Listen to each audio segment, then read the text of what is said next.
Hello everyone and welcome to the class. Tenses के practice series का ये second part है और बहुत से रूल्स हम इसके थ्रू आज भी सीखने वाले हैं। Let's start the journey. आज के सेकंड पार्ट में हम कुछ नए रूल्स करने वाले हैं और साथ साथ में कुछ ओल्ड रूल्स हैं उन्हें भी हम साथ साथ में करेंगे। उससे रिलेटेड क्वेश्चंस भी आज हम करने वाले हैं। तो सबसे पहला क्वेश्चन जो है वो हम यहाँ पे देख लेते हैं और सबसे पहला क्वेश्चन जो है वो आपका लिखा है she always dash T but today she dash coffee. होता क्या है कि जब एग्जाम में क्वेश्चन पूछा जाता है तो वो कहीं ना कहीं आपको एक कीवर्ड जो है वो दिखाई पड़ता है और उस कीवर्ड को देख के आपको correct form of the verb fill करनी होती है। मतलब कुछ ऐसा स्ट्रक्चर होता है जो रूल से रिलेटेड होता है। जैसे मैं यहाँ पे बात कर रहा हूँ कि ऑलवेज यहाँ पे लिखा हुआ है और एक कीवर्ड आपको यहाँ पे मिल रहा है टुडे, तो आपको दो कीवर्ड्स मिले हैं ऑलवेज एंड टुडे।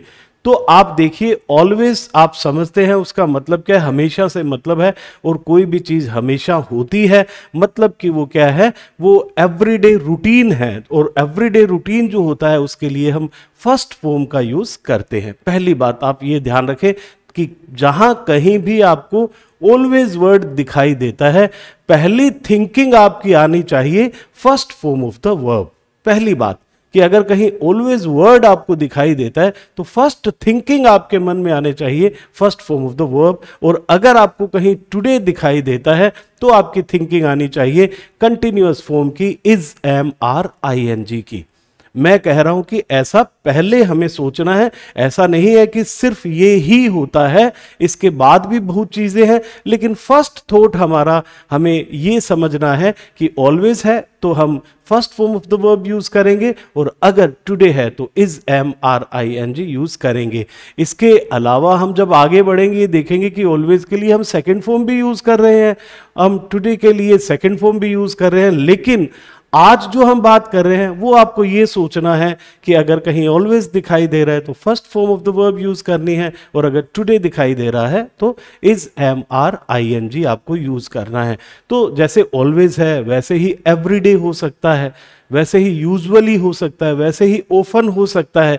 तो ये वर्ड्स अगर आपको दिखाई देते हैं तो first form of the verb हमें यूज करने हैं। तो आप देखिए यहाँ ऑलवेज है और यहाँ टुडे है, तो मैं कह रहा हूं शी ऑलवेज डैश टी, तो first form of the verb तो यहां पे जो आपको दिखाई दे रही है तो सभी ये first form of the verb, लेकिन आप यहां शी के साथ जो है टेक तो हो नहीं सकता, क्योंकि अगर टेक लिखा है तो टेक्स होना चाहिए था, शी के साथ टेक्स होना चाहिए था, इसलिए ये तो बिल्कुल गलत हो गया। और हैव होगा नहीं क्योंकि हैव तो आई, यू, वी, दे इनके साथ हम यूज करते हैं, तो ये भी आपका आउट हो गया। अब यहां पे ये दो ऑप्शंस आपके पास बचे हैं और मैं यहां पे हैज लिख देता हूं और आगे बढ़ते हैं तो ये देखते हैं कि टुडे शी, और आपको पता है कि हमें कंटिन्यूअस फॉर्म यूज करनी है तो इज हैविंग आपको यूज करना पड़ेगा और ये इज हैविंग आपका ऑप्शन फोर्थ पे है। तो आपका आंसर क्या हुआ, she always has T but today she is having coffee. तो ये आपका करेक्ट ऑप्शन है। आपने रूल क्या सीखा है आज कि कहीं आपको ऑलवेज दिखाई देता है तो आपको क्या यूज करना है, first form of the verb use करनी है। टुडे दिखाई दे रहा है तो आपको is, am, are, I N G use करना है। ऑलवेज के जैसे और भी वर्ड्स मैंने आपको बताए, टुडे के जैसे मैं कहूं टुडे है, या फिर टुमारो के लिए भी हम ऐसा यूज कर लेते हैं, या फिर एट दिस टाइम के लिए ऐसा यूज कर देते हैं, एट प्रेजेंट टाइम के लिए यूज कर देते हैं, एट दिस मोमेंट के लिए यूज कर लेते हैं। तो ऐसे कुछ वर्ड्स हैं जहां हम कंटिन्यूअस यूज करते हैं और कुछ वर्ड्स मैंने आपको बताए जहां हम first form of the verb use करते हैं। आगे बढ़ते हैं और ये क्वेश्चन हम देख लेते हैं। ये क्वेश्चन जो है बहुत ही अच्छा क्वेश्चन है कि when the teacher came the students dash. तो होता क्या है कि जनरली आपको जो एग्जाम में कोई भी सेंटेंस मिलता है वो एक स्ट्रक्चर होता है जो आमतौर पर चल रहा होता है, हम आमतौर पर यूज करते हैं, या फिर मैं कहूं कि कुछ ऐसा कीवर्ड आपको दिखाई पड़ता है जिसे देख के कहीं ना कहीं आंसर आप लगाते हैं, या कुछ रूल से रिलेटेड, ये रूल ही है जिससे रिलेटेड क्वेश्चन आपसे पूछा जाता है। तो एक स्ट्रक्चर है, इस स्ट्रक्चर को हम देखते हैं जो सामान्यतः, मैं बार बार यहाँ पे यही वर्ड यूज कर रहा हूं कि जनरली ऐसा होता है, हमेशा कोई भी चीज़ ऐसा नहीं कि हमेशा ऐसा होता है, तो क्योंकि कहीं ना कहीं एक्सेप्शंस होते हैं तो वो हम धीरे धीरे करेंगे, लेकिन आज जो आप समझ रहे हो इस तरीके से समझे कि अगर कहीं आपको व्हेन प्लस सेकंड फॉर्म एक क्लोज में दिखाई पड़ती है तो जो सेकंड क्लोज होगा आपका उसमें वोज वर आईएनजी के चांसेस जो है वो ज्यादा होते हैं। When plus second form then was were ING. तो यहां लिखा है when the teacher came, when the teacher came, तो आपको पता चल गया होगा कि the students were shouting. When the teacher came, the students were shouting. ऐसा क्यों हुआ? When plus second form है और हमें आगे जो स्ट्रक्चर चाहिए वो was were ing का चाहिए। ऐसा नहीं है कि हमेशा ही ऐसा होता है, कुछ ऐसे क्वेश्चंस हम आगे करेंगे जहां ऐसा नहीं होता है। जैसे मैं ये कहता हूं, इस तरीके का जो स्ट्रक्चर है एक और मैं आपको बता देता हूं। जैसे मैं कहूं कि when he came, I was studying. When he came, I was studying.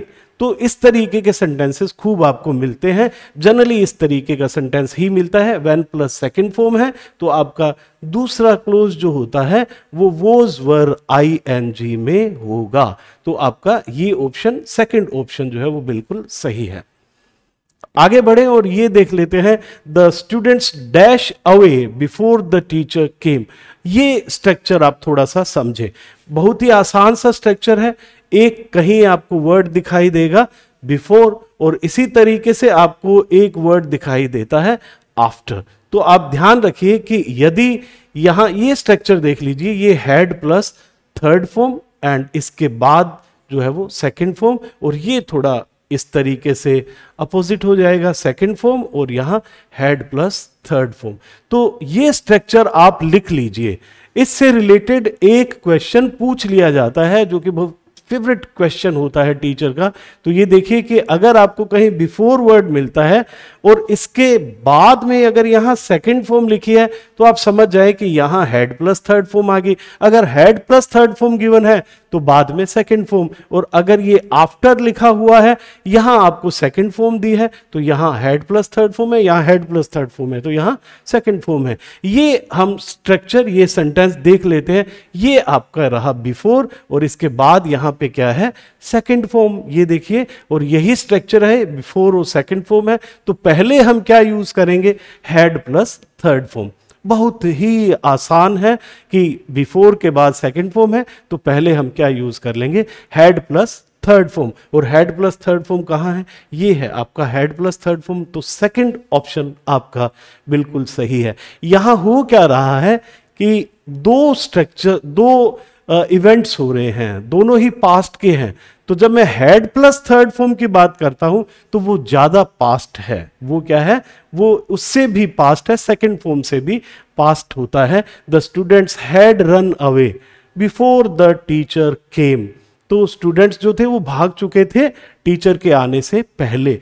तो स्टूडेंट्स का भागना जो है एक्शन वो पहले हुआ था, इसलिए क्या है, ये हेड प्लस थर्ड फॉर्म है। बाद में टीचर का आना हुआ था और स्ट्रक्चर को हम इस तरीके से लिखते हैं। कुछ आफ्टर का स्ट्रक्चर आएगा तो थोड़ा सा उल्टा हो जाता है लिखने में, सेकंड फॉर्म पहले आती है और बाद में जो है हम head plus third form use करते हैं।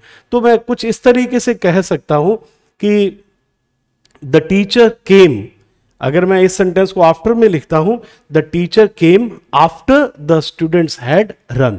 The teacher came after the students had run. तो ये स्ट्रक्चर थोड़ा हम इस तरीके से लिख देंगे।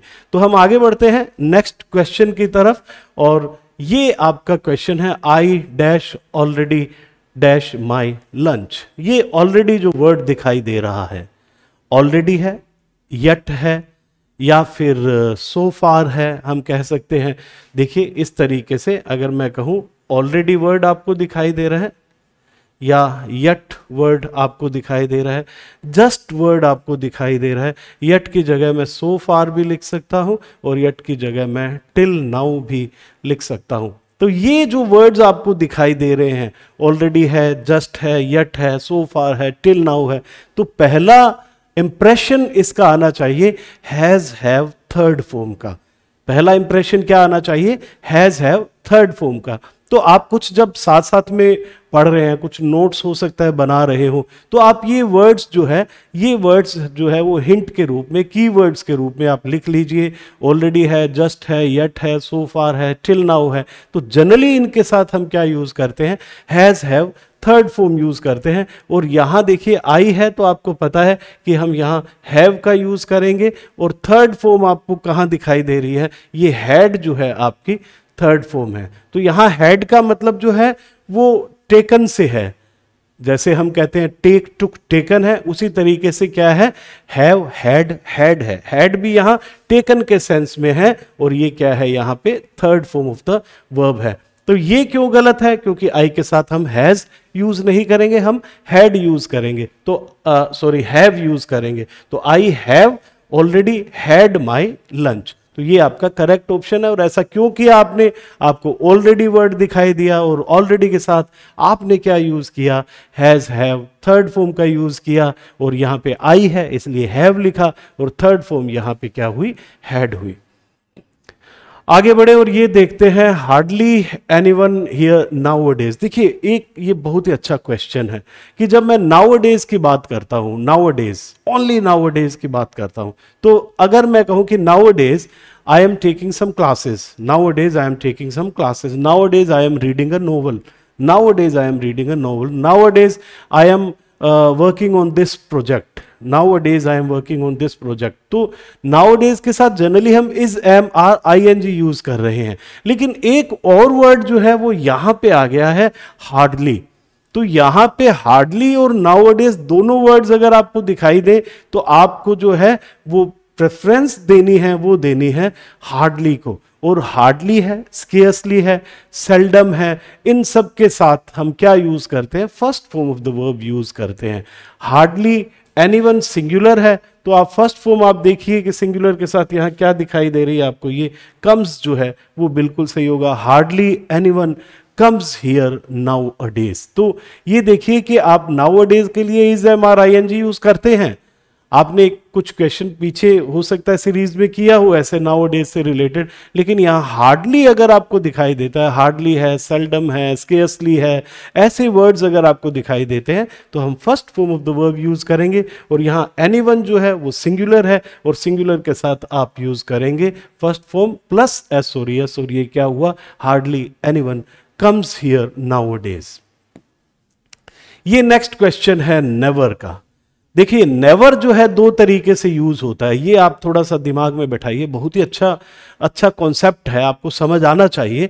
नेवर जो है वो दो तरीके से यूज होता है। जैसे मैं कहता हूं कि आई नेवर गो देयर, तो ये आप क्या बता रहे हो कि मैं वहां कभी नहीं जाता हूं। आप एक तरीके की फ्रीक्वेंसी बता रहे हो कि बिल्कुल भी ऐसा मैं नहीं करता हूं, मैं वहां कभी नहीं जाता हूं। I never go there. I never play outside, I never play outside, तो ये भी क्या बता रहे हो, आपकी कोई भी काम आप कभी नहीं करते हो।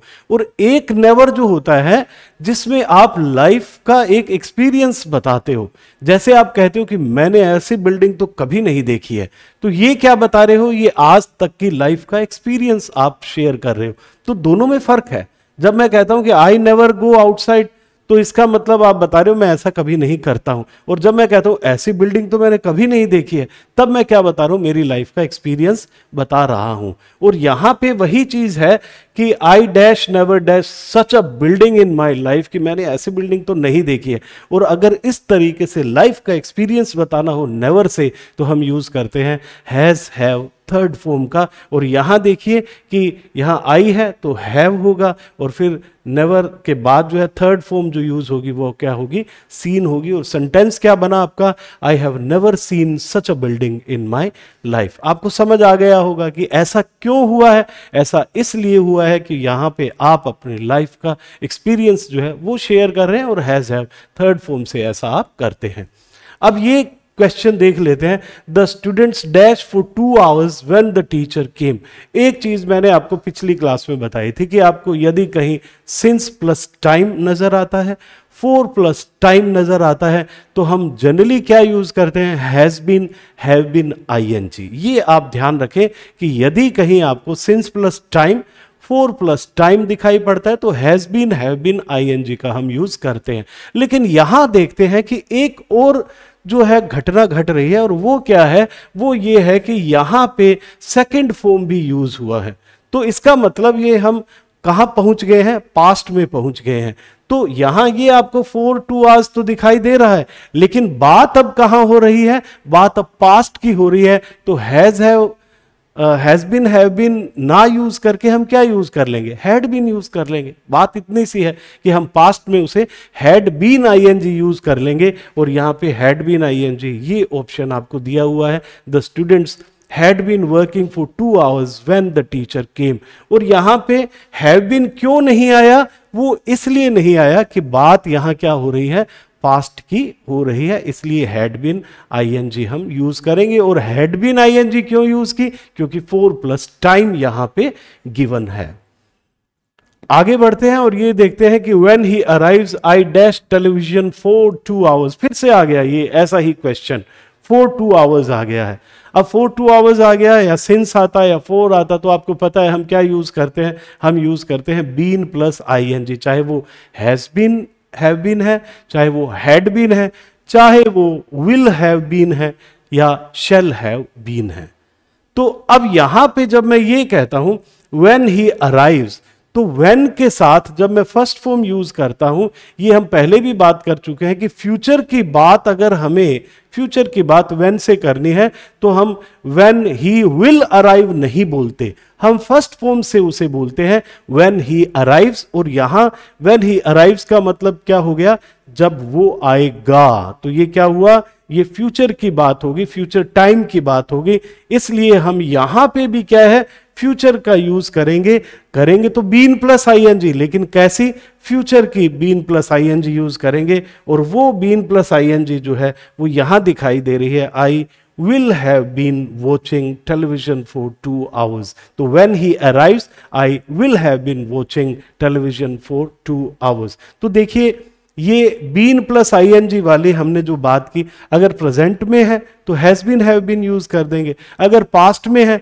तो क्या करेंगे, हैड बीन आईएनजी यूज कर देंगे। और अगर इस तरीके का सेंटेंस मिलता है टाइम के साथ, आपको फर्स्ट फॉर्म कहीं दिखाई दिए टाइम वर्ड के साथ व्हेन ही अराइव्स, तो इसका मतलब आप समझ लेना कि हम फ्यूचर की बात कर रहे हैं कि जब वो आएगा। और इसलिए हमारी ये बात भी कहां चली गई, फ्यूचर में चली गई। और क्योंकि 4 प्लस आवर्स दिया है तो बीन प्लस आईएनजी तो यूज होगा ही होगा, ये रहा बीन प्लस आईएनजी। और इसलिए क्योंकि ये फ्यूचर में है हम क्या यूज करेंगे, विल हैव बीन आईएनजी। हां, अगर आपको कहीं shall have been ING given होता तो हो सकता है इन दोनों ऑप्शंस, पहली बात तो देते नहीं है ऐसे ऑप्शन, लेकिन अगर कहीं भी मिल भी जाए शैल हैव बीन या फिर विल हैव बीन, तो हम आई और वी के साथ शैल हैव बीन यूज करेंगे। ये आप ध्यान रखिएगा। ये देखिए every day he dash to me, ये देखिए एवरीडे है, जैसे ऑलवेज था एवरीडे है, ऑफन है, यूजुअली है, डेली है। ये वर्ड्स क्या है, ये बता रहे हैं कि हमेशा ये काम, कोई भी काम होता है, ये रूटीन वर्क है। और रूटीन वर्क के लिए हम first form of the verb का यूज करते हैं। और यहाँ पे एवरीडे ही लिखा है, और ही लिखा है तो आपको पता है कि फर्स्ट फॉर्म यहाँ पे क्या है, ये कम्स जो है वो फर्स्ट फॉर्म है। अगर यहाँ पे कम दिया होता तो भी गलत होता, क्योंकि ही के साथ हम क्या यूज करते हैं, एस और ईएस का यूज करेंगे और हम लिखेंगे every day he comes to me. तो आपका फर्स्ट ऑप्शन बिल्कुल सही है।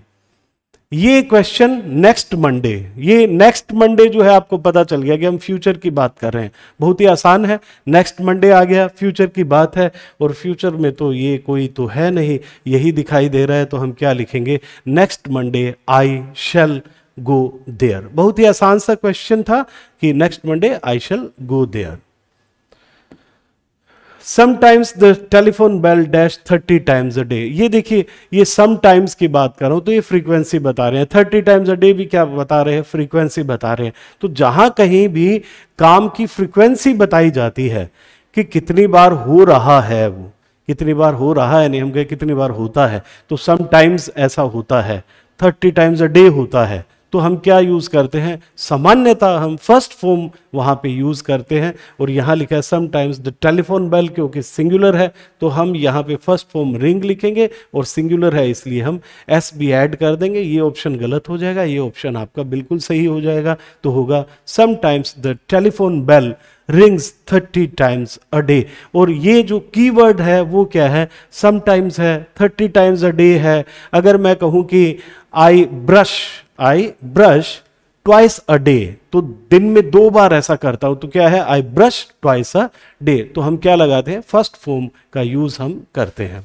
इसी तरीके से ये क्वेश्चन हम देख लेते हैं, और ये क्वेश्चन आप कर चुके हैं, फिर से एक बार आया है ताकि आप इसे रिवाइज कर सकें। और यहाँ देखिए ये बिफोर गिवन है, और बिफोर के बाद यहाँ सेकंड फॉर्म है। तो आपने पढ़ रखा है कि पहले क्या लगाएंगे, हैड प्लस थर्ड फॉर्म। और हैड प्लस थर्ड फॉर्म कहाँ है, ये रहा had plus third form. They had completed the work before I arrived. एक और कॉन्सेप्ट है जो मैं बता दूं, अगली सीरीज में हम करेंगे भी वो, कि कहीं भी जस्ट बिफोर अगर आपको दिखाई देते हैं, देखिए ये तो बिफोर लिखा हुआ है, अगर जस्ट बिफोर कोई वर्ड दिखाई देता है तो दोनों ही क्लोजेज में हम सेकंड फॉर्म यूज करेंगे। दोनों ही क्लोजेज में सेकंड फॉर्म यूज होगी अगर जस्ट बिफोर गिवन है। तो बिफोर है तो इस तरीके से आपने लिख दिया, ठीक है। और यहां हेड प्लस थर्ड फॉर्म, यहां सेकंड फॉर्म। अगर आपको कहीं इस तरीके से जस्ट बिफोर दिखाई पड़ता है तो हम दोनों ही क्लोजेज में सेकंड फॉर्म का यूज करते हैं। ये एक बड़ी बात है, टफ क्वेश्चन हो सकता है अगर आपसे पूछा जाए कि जस्ट बिफोर अगर गिवन है, तो जैसे मैं कहूं कि the show started just before I reached. देखिए the show started just before I reached, तो मैंने क्या किया है, दोनों तरफ ही सेकंड फॉर्म यूज किया है। The show started just before I reached, तो दोनों तरफ ही सेकंड फॉर्म का यूज होता है। तो यहां पे ये इसलिए होता है क्योंकि दोनों एक्शंस जो है वो लगभग एक साथ होते हैं। जस्ट बिफोर का तात्पर्य यही है कि दोनों एक्शन क्या होते हैं, लगभग एक साथ होते हैं। ये क्वेश्चन देख लेते हैं, राघव डैश वेरी फास्ट। तो ये एक जनरल इंफॉर्मेशन है, और ये आपके लिए एक रूल भी निकल के आता है कि जब कहीं भी हम किसी के बारे में हम एक जनरल इंफॉर्मेशन देते हैं, तो जनरल इंफॉर्मेशन जब हम देते हैं तो हम क्या यूज करते हैं, हम फर्स्ट फॉर्म का यूज करते हैं, या फिर फर्स्ट फॉर्म के साथ अगर सिंगुलर है तो एस और एस का यूज कर लेंगे। तो राघव सिंगुलर है तो हम क्या लिखेंगे, Raghav drives very fast. Raghav drives very fast. अगर मैं कहता हूं कि my mother cooks very delicious food, तो ये क्या है, my mother cooks very delicious food. I am giving some general information about my mother, तो इसलिए मैंने इस तरीके से फर्स्ट फॉर्म का यहां यूज किया है। तो जब कभी भी आप कोई जनरल इंफॉर्मेशन देते हैं किसी व्यक्ति के बारे में या किसी भी घटना के बारे में, तो हम फर्स्ट फॉर्म का यूज वहां करते हैं। ये क्वेश्चन है, yesterday at this time we dash. तो आप बहुत बार देखते हैं कि यस्टरडे एट 5 o'clock, भाई 5 बजे आप क्या कर रहे थे कल, तो हम कहेंगे yesterday at 5 o'clock I was playing there in the ground. तो I was doing something yesterday at this time.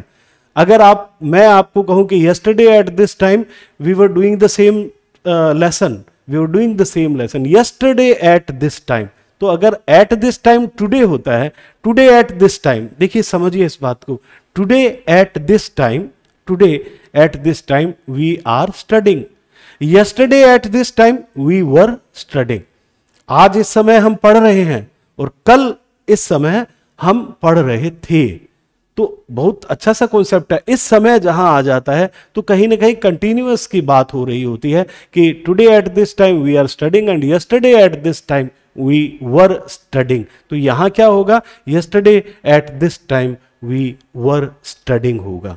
तो बहुत ही अच्छा कॉन्सेप्ट है। ऐसे कुछ कीवर्ड्स होते हैं जो बता देते हैं कि हमें क्या यूज करना है। ये आपका आज का लास्ट क्वेश्चन है। हम अगली सीरीज में भी करने वाले हैं, एक और सीरीज करेंगे ताकि आपको बहुत से क्वेश्चंस करने के बाद बहुत से रूल्स पता चल जाएंगे और आप जो है वो कहीं ना कहीं जो है प्रोफिशिएंट हो जाएंगे यूज करने में, टेंसेस के वर्ब्स को यूज करने में। इन 2002 my father dash mister Gandhi. तो यहां पे आप देखें कि ये 2002 है और 2002 क्या है, ओल्ड टाइम है। मैंने आपको बताया कि ओल्ड टाइम अगर कहीं भी गिवन होता है तो हमारी फर्स्ट प्रेफरेंस क्या रहती है कि हम second form of the verb use करते हैं, और second form of the verb यहां पे आपको मेट गिवन है तो हम लिखेंगे in 2002 my father met mister Gandhi. I hope कि आपको बहुत अच्छे से ये समझ आ रहा होगा। बहुत ही आराम से हम लोग चीज़ों को कर रहे हैं, कोई भी चीज़ मुश्किल नहीं है। इसी तरीके से आप करते चलें, समझते जाएं और कुछ नोट्स साथ साथ में बना लेंगे तो आपको थोड़ा सा आसानी रहेगी। बहुत से लोग नए जुड़ रहे हैं और जो नए जुड़ रहे हैं वो इस चैनल को सब्सक्राइब करें, लाइक करें, शेयर करें, उन लोगों तक पहुंचाएं जो अपने कम्पेटिटिव एग्जाम्स की तैयारी बहुत ही इफ़ेक्टिव वे से करना चाहते हैं और इंग्लिश को बहुत ही आसान तरीके से सीखना चाहते हैं। Thank you very much and have a wonderful day.